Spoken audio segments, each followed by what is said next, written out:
Okay, I've just taken a little side street off Fleet Street, and take a look at the building behind me. This is an old church that would have been here in Dickens' time, and we can see how prescient he is, because when I turn the camera, you're going to see where I'm going to walk next. I'm going to walk out of here right past the solicitor's office, which is right over my shoulder there.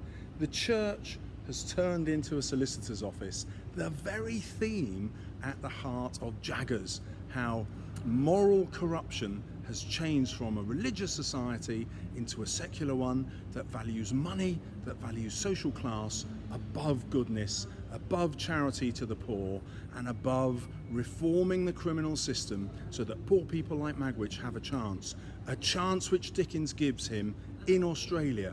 Only out of Britain can Magwitch get a fair chance and become the man he was always destined to be.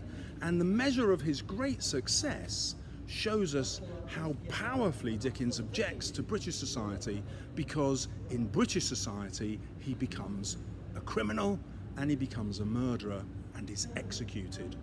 Whereas the true Magwitch is somebody who is a brilliant entrepreneur, a fantastic businessman, somebody who starts from nothing and works himself up to greatness without being immoral. Yet in Australia, everything he earns is legitimate.